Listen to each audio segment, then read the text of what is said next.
They say royals don't bleed, but what if they burn? Well, darling, the flames are already licking Buckingham's gates, and the man fanning them is none other than Britain's most feared biographer, Tom Bower. And the one caught in the firestorm? Poor Prince Harry, barefoot, red-faced, pacing like a trapped lion. But let's not sugarcoat it. This isn't your usual palace gossip. No, this one is raw, personal, and downright explosive. It's like someone yanked the curtain down on Harry's perfect family act and the world is gasping. Who pulled that curtain? Tom Bower, the man who never flinched in front of prime ministers, oligarchs, or billionaires. Now he's turned his sharp scalpel toward the Sussexes and his claim that Lilibet's royal story doesn't add up. Her birth, her christening, even her rightful place in the royal bloodline. According to Bower, there are holes in the timeline, murky paperwork, and whispers of King Charles quietly commissioning a private legal review. Yes, Charles himself allegedly called in lawyers. Imagine that. When this bomb dropped on national TV, the effect was nuclear. Within hours, Harry was raging, slamming doors, his voice echoing so loudly it made Archie cry in the next room. Meghan. She tried to steady the ship, her usual strategist self, but even she couldn't smother the panic in her eyes. Because this isn't just messy headlines. Oh no, this cuts at the Sussex brand's very foundation. You see, Harry and Meghan don't just trade in fame, they've built an empire on legacy. Netflix deals, Spotify exclusives, glossy memoirs, bestsellers, all sold on the idea that they are the other royal family. The rebels, the outcasts, the glamorous couple who took the dusty crown and rebranded it for Hollywood. But if people start whispering that Lilibet's very legitimacy is questionable,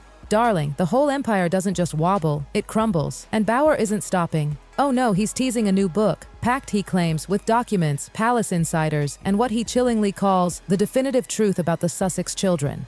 Those words alone? Enough to make Meghan slam her laptop shut mid-Zoom call. She knows. This isn't a tabloid blogger tossing shade. This is a calculated strike from a man who never misses. Meanwhile, Buckingham Palace? Silent.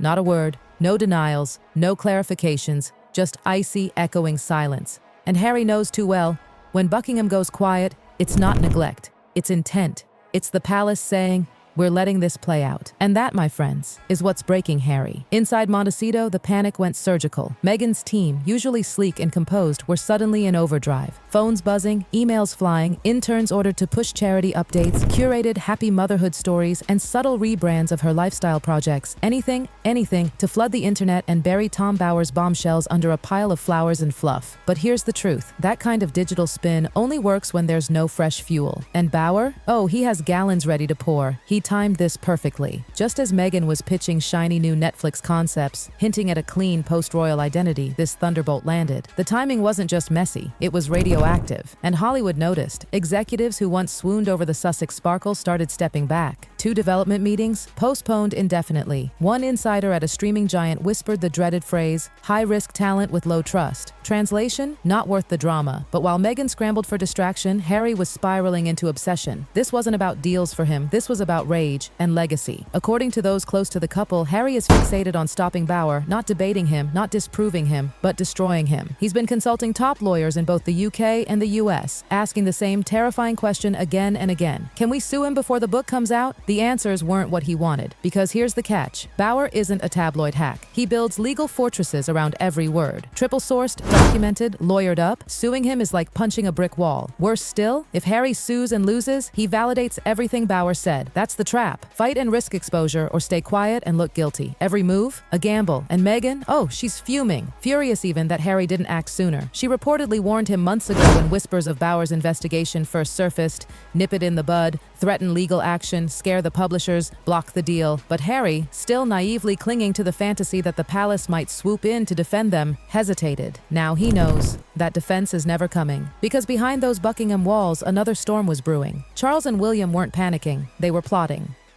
Behind Buckingham's gilded doors, the atmosphere was eerily calm. No frantic phone calls, no leaks to friendly reporters, no sources close to the king clarifications. Instead, whispers say Charles and William activated something chillingly nicknamed the Ghost Protocol. The rules? Silence. Absolute suffocating silence. No comments, no denials, no off-the-record whispers. Just a cold, impenetrable wall. Because they know the game. The less they engage, the more Harry looks like he's flailing. And it's working. Aides are reportedly preparing for worst-case scenarios. Contingency statements, dusty constitutional handbooks flipped open, even theoretical adjustments to the line of succession if things got truly explosive. Nobody wants to erase a child from royal history. But this is monarchy, darling. Bloodlines are everything. And the palace has weathered scandals before. Survival, in their world, always requires sacrifice. While the royal machine turned quietly, public opinion began to shift, and not in Harry and Meghan's favor. For the first time, the usual wave of online sympathy wasn't rising. Instead, hesitation crept in. Skepticism. People recalled past inconsistencies, the Oprah contradictions, the glossy Netflix narratives, the carefully cropped baby photos that never felt quite convincing. Now, with Bauer's chilling claims hanging like storm clouds, those doubts are whispering louder. And for Harry, that whisper is unbearable. He can fight headlines, lawsuits, paparazzi, but doubt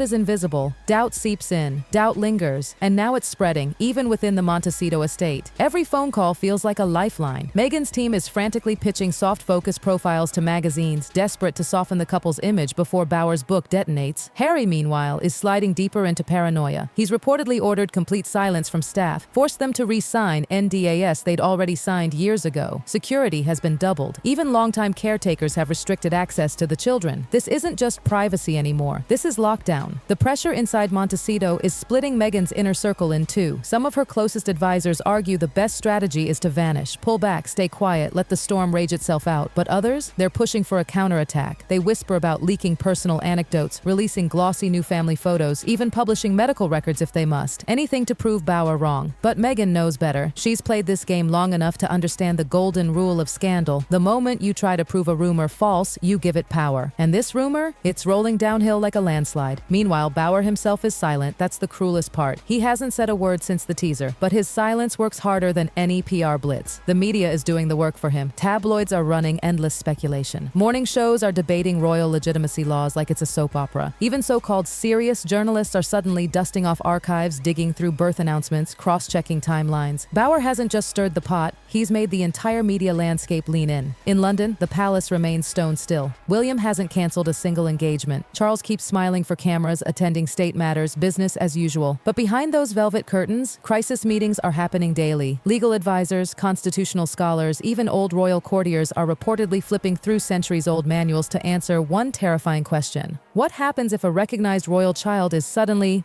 not? It sounds medieval, but monarchy has always been brutal. Bloodlines are currency, and without it, power crumbles. And if you think Bauer timed all this by chance, think again. Insiders whisper he deliberately set the stage for maximum chaos. His revelations, they say, are designed to drop just before King Charles's next big ceremonial appearance before Parliament. Crown polished, cameras rolling, the world watching. One scandal at the wrong moment could derail the entire spectacle. And Harry knows it. He knows this isn't just about him anymore. This is about destabilizing the throne itself. The most terrifying part of this scandal isn't the noise, it's the permanence. If this stain sticks, it doesn't just ruin Harry and Meghan's present, it writes their future in ink. Kids grow up, questions linger. Every time Lilibet steps into the spotlight, if she ever does, that fog will follow her. Not because of anything she did, but because of everything her father failed to stop. And Meghan? She's already looking ahead. Whisper it softly, but insiders claim she's exploring solo branding options. Yes, private meetings without Harry's team. Lifestyle partnerships, publishing deals, even rebranding herself as a businesswoman and mother, shedding the Duchess title entirely. It's not betrayal, it's survival, because she knows if Harry goes down, she doesn't have to sink with him. Meanwhile, Harry clings desperately to the idea of legacy. He thought he was building something revolutionary, a new royal story, free from palace politics and paparazzi poison. But legacy is fragile. When you build it on secrecy, spectacle, and silence, all it takes is one man with a pin to pop the bubble. And Tom Bauer? He doesn't even need to swing the final blow. The damage is already done. The trust is shattered. The fairy tale is cracked. The once golden couple now looks cornered, paranoid, desperate. For Harry, that's the real heartbreak. Not just the scandal, not just the whispers, but the gutting realization that his dream, his shiny Hollywood-polished royal rebellion, is dust. And as the palace stays silent, as the public grows doubtful, as Meghan quietly plots her escape route, one truth is clear. Prince Harry hasn't just lost control. He's lost the narrative, the sympathy, and maybe even the family he thought he was protecting. Because in the cold, cruel world of monarchy and media, fairy tales don't get happy endings. They get rewritten.